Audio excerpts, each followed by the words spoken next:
Hello everyone, good morning. Welcome back to my channel Arpita's blog. কেমন আছো তোমরা সবাই? আশা করছি ভালো আছো, আর আমরাও কিন্তু খুব ভালো আছি। সকাল সকাল দেখো মনটা কিন্তু একদম ভালো হয়ে গেল। বাড়ির ওপরে একটা মাসি মাঝে মধ্যে আসে এরকম টাটকা টাটকা সমস্ত রকম শাক নিয়ে। তার মধ্যে দেখো আজকে আবার দেখতে পেয়েছি কুমড়ো ফুল, আর কুমড়ো ফুল কিন্তু অনেকগুলো এনেছিল। তাই আগেই কিন্তু কুমড়ো ফুল নিয়ে নিলাম। তো এখানে ছিল ঘ্যাটকল, ছিল বাতাবি লেবু, ছিল তারপরে সজনে শাক, ছিল কুমড়োর ডগা ছিল। কিন্তু কুমড়োর ডগাটা বললো যে একজন আনতে বলেছে, ওই জন্য কুমড়োর ডগাটা না দিল না। কুমড়োর ডগাটা কিন্তু বেশ পছন্দ হয়েছিল। তারপর দেখো ঘ্যাটকল নিয়ে নিলাম আর কুমড়ো ফুল নিয়ে নিলাম। Good morning. তো এখন ঘড়িতে বাজে হচ্ছে রাইট 9টা। স্নান করে দেখো চলে এসেছি। তো এখন যাব হচ্ছে ছাদে। ছাদে এখনও যাইনি। তো ছাদে একটু লেট করেই যাচ্ছি, কারণ বৃষ্টি হয়েছে তো গাছে জল দিতে হবে না, ওই জন্য যাচ্ছি না। তো যাই, তো স্নান হয়ে গেছে, কাপড় মেলতে যাবো। আর দেখি গা ছাদে ফুল ফুটেছে কিনা। মায়ের ওদিকে পুজো দেওয়া কিন্তু কমপ্লিট হয়ে গেছে। মা বললো যে দেখে ছাদে ফুল আছে কিনা। বলছি দাঁড়াও, যাচ্ছি। চলে এসেছি ছাদে। ছাদে এসে কাপড় মেলা হয়ে গেছে। আর আজকে না একটু শরীরটা ভালো লাগছে না, কেমন যেন একটু ঘুম ঘুম মতো পাচ্ছে। রোজ খেয়ে মনে হচ্ছে একঘেয়ে জীবন হয়ে গেছে। যাই হোক, তো চলো এখন হচ্ছে গাছে না জল দিতে হবে।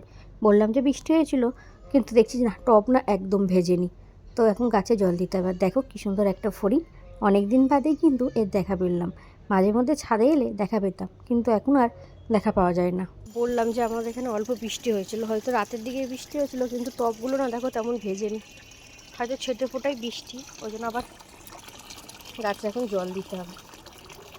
ভাবলাম যে গাছে জল দিতে হবে না। আর একটা জিনিস তোমাদের দেখাই, দেখো এই গাছটা কদিন আগেই কিন্তু দাদা এনে দিয়েছিল, তখন একটা ভিডিও ক্লিপ শেয়ার করেছিলাম। গাছটায় না ফুলও ছিল, আর এখন দেখো ছোট্ট ছোট্ট কিন্তু লেবু ধরেছে। আর দেখতে কিন্তু বেশ ভালো লাগছে, দেখেছো অনেকগুলোই কিন্তু লেবু ধরেছে। আর এখানে তো এই লেবুগুলো ছিলই। গাছে জল দিয়ে আস্তে আস্তে দেখি মায়ের পুজো দেওয়া হয়ে গেছে। আসলে ছাদে অনেকগুলো টব, তো জল দিতে বেশ অনেকক্ষণ টাইম লাগে। তাই ফুলগুলো এখন আমি ঠাকুরের কাছে দিয়ে দিই। আর এদিকে কিন্তু দিদিভাইও রান্নাবান্না বসিয়ে দিয়েছে। তো এদিকে দেখো সে সকালবেলায় ঘ্যাটকল নিয়েছিলাম, সজনে শাক নিয়েছিলাম।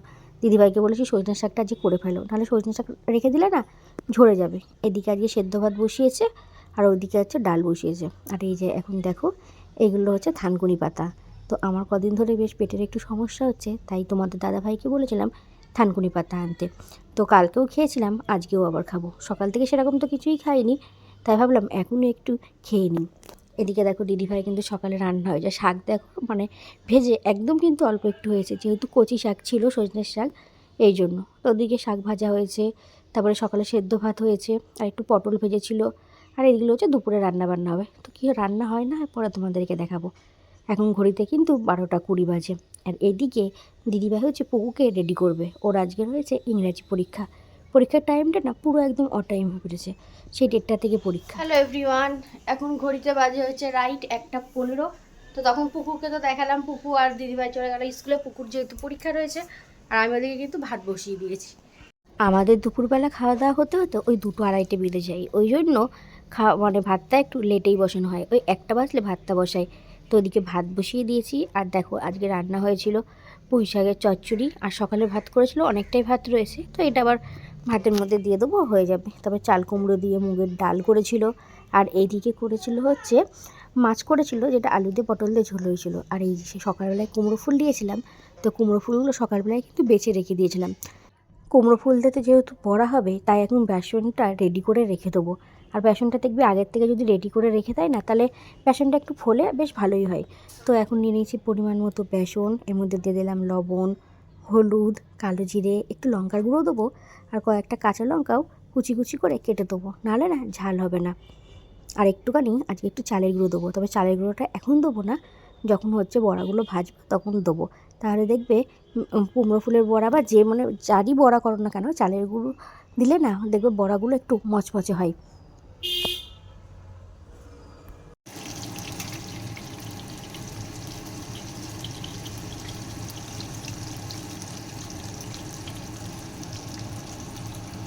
এই যে দেখো বড়া কিন্তু ভাজা রেডি, আর বড়াগুলো কিন্তু দারুণ মচমচে হয়েছিল খেতে।